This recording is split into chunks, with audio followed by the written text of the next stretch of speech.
The Korean Peninsula has been frozen in the same standoff for over 70 years. Not peace, not war, something in between. A ceasefire signed in 1953 that nobody ever converted into a treaty, holding through sheer mutual acknowledgment that the alternative was worse. The demilitarized zone runs 160 miles across the peninsula, roughly the distance a commuter train covers in a long morning, and it is the most heavily armed strip of land on the planet. Seoul sits 35 miles south of it. 10 million people within range of conventional artillery before a single missile ever leaves its launcher. This is not a theoretical threat environment.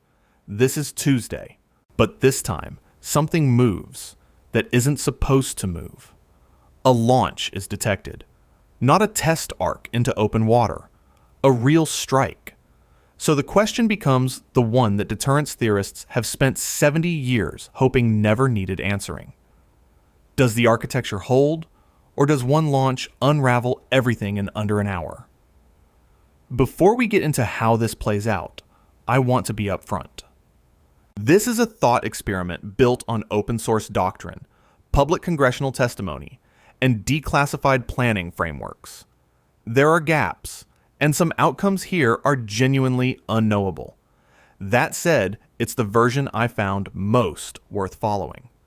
The Korean People's Army fields approximately 1,200,000 active personnel, making it the fourth largest standing military force on Earth, larger than the entire active duty force of the United States by a significant margin. North Korea has spent decades tunneling, hardening, and dispersing its assets precisely because its leadership understands it cannot match American conventional power.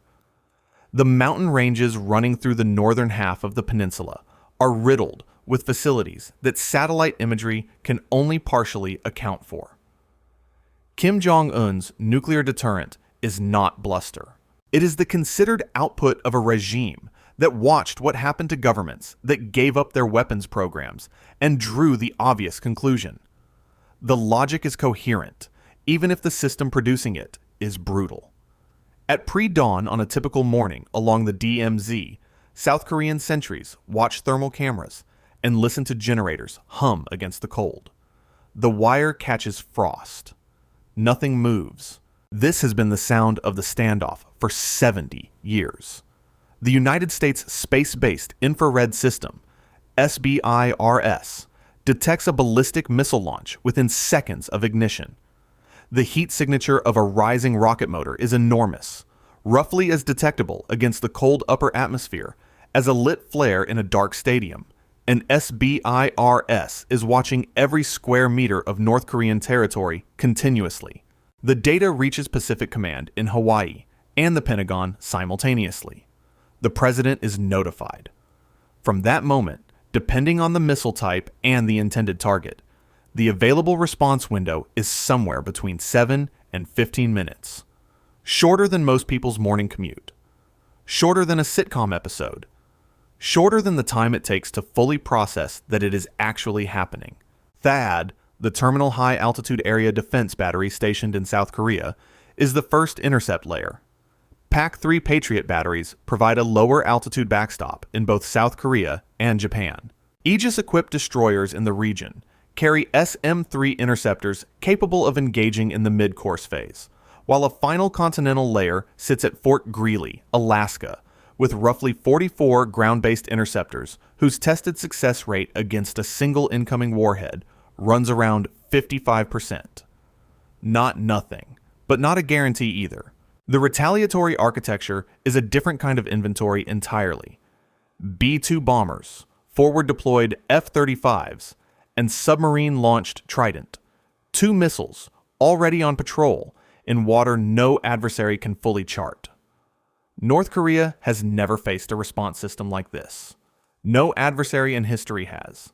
The missile is assessed as nuclear capable within 90 seconds of launch. The intercept attempt begins. In Seoul, the emergency alert tone sounds. A frequency specifically chosen to cut through sleep, through background noise, through every layer of ordinary morning life. And the word that follows it in Korean has no ambiguous interpretation.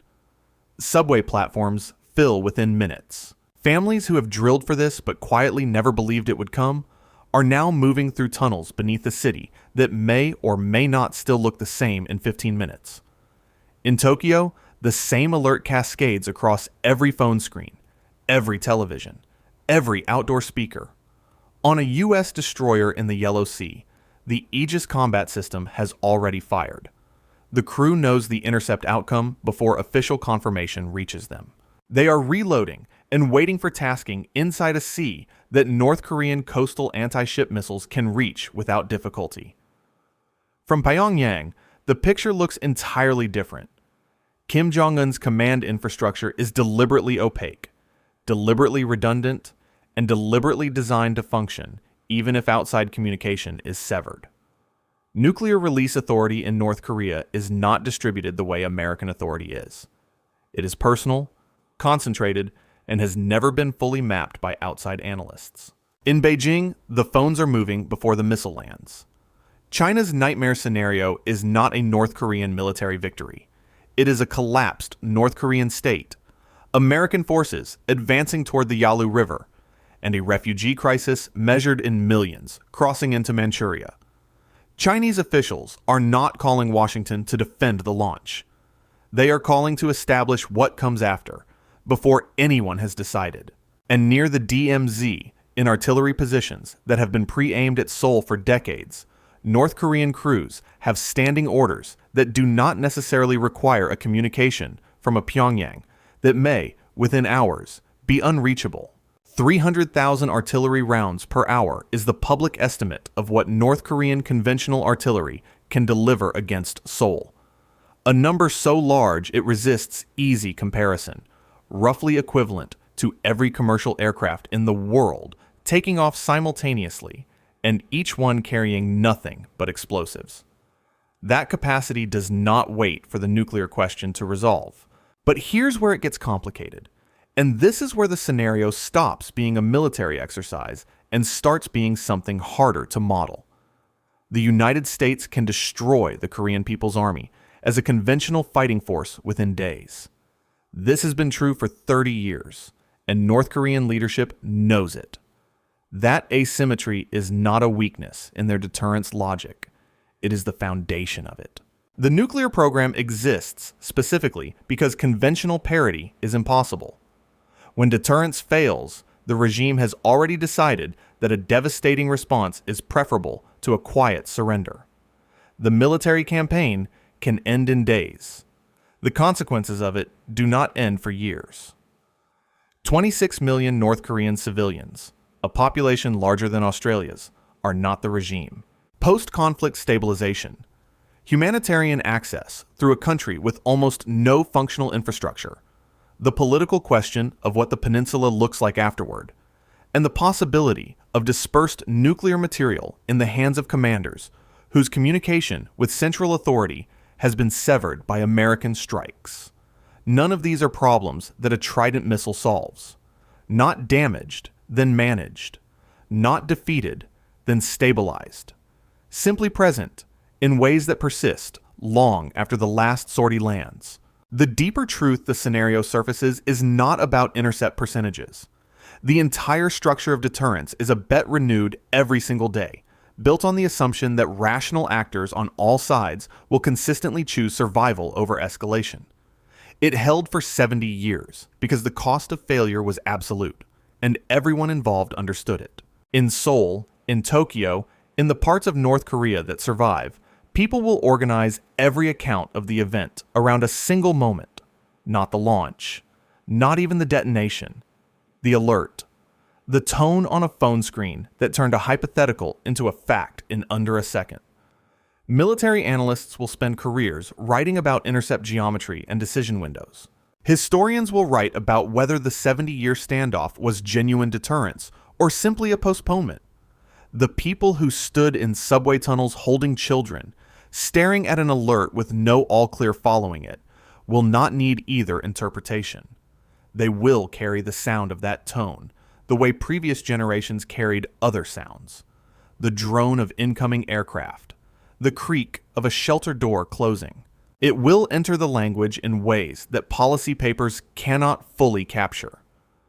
Veterans of that morning will describe, years later, the quality of the silence that followed the alert, how the whole city seemed to stop breathing at once, how strangers made eye contact on a platform in the way that people only do when the ordinary rules of distance have been briefly suspended by something larger than all of them combined.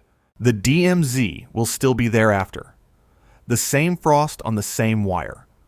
The same 160 miles. But the weight carried by that distance will have changed permanently.